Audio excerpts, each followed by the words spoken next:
Okay, here's the car's part two. My camera stopped working. I reached my limit. I had to delete some stuff. That's 2011 Daytona 500 winner Trevor Bayne in the Wood Brothers 21 car. I remember that race. That was his first, one of his first NASCAR race. I think it was in the Cup level.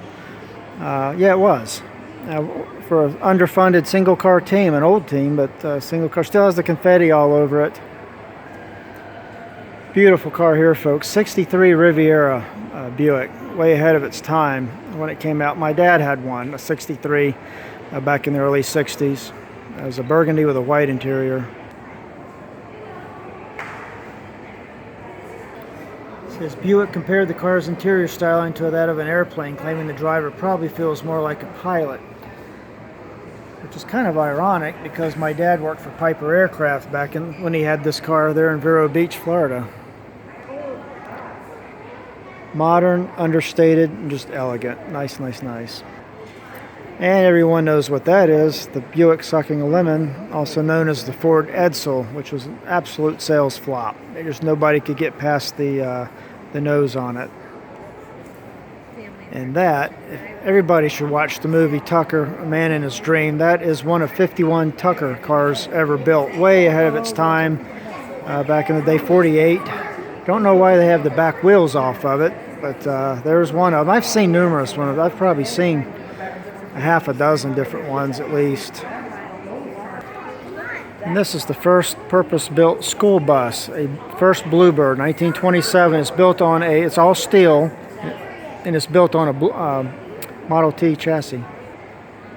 36 Lincoln Zephyr, kind of similar to the Chrysler Airflow, but not as rakish as that.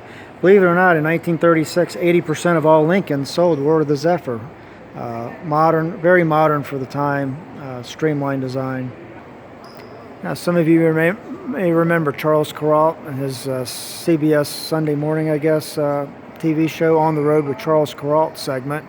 It ran for 27 years, and that was the last of several buses that he traveled around in. Ironically, him and his driver slash mechanic, they never slept on the bus overnight, but they used it sort of as a studio. That's an old FMC. I think it's a 75 model. 1935 Stagecoach travel trailer. That was given to Charles Lindbergh and his wife in 1942 by Henry Ford, and they spent years up into the 50s traveling around in that thing and doing writing and so forth.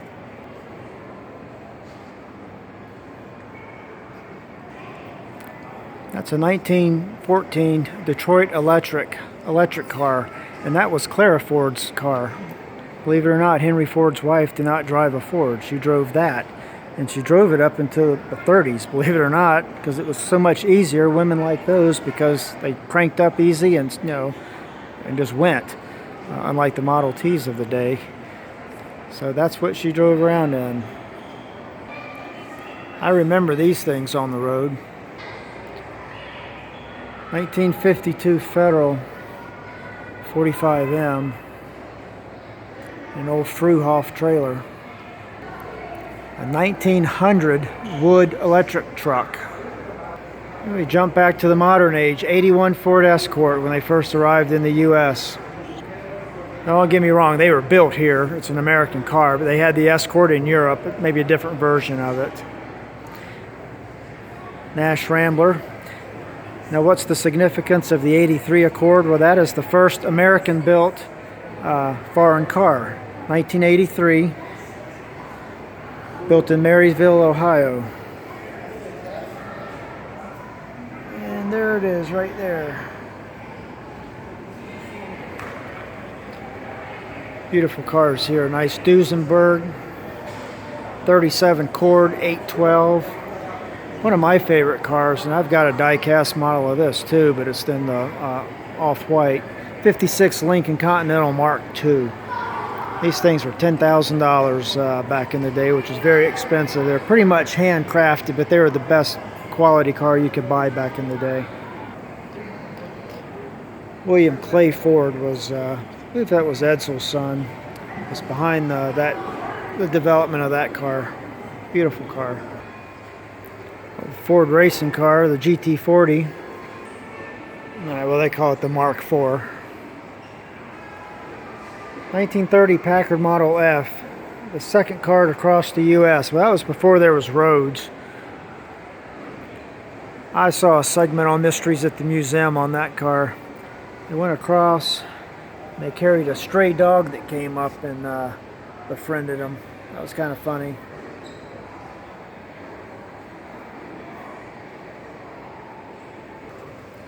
This 56 Thunderbird was built for a Ford engineer who owned it, shown there with his wife.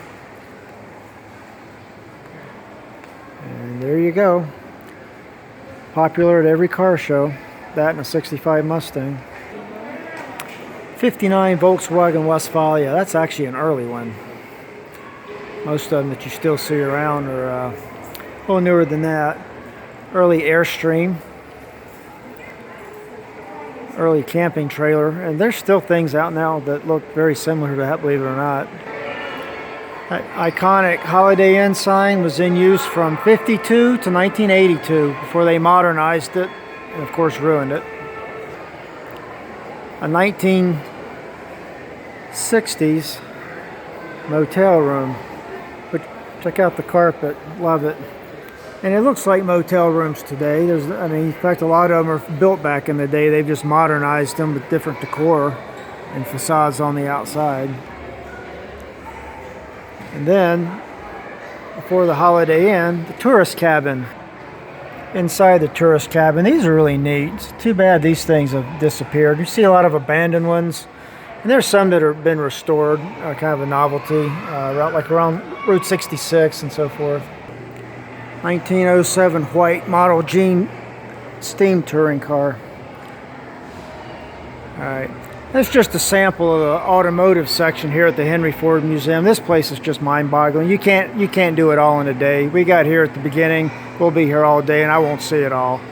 So definitely come. Alrighty then.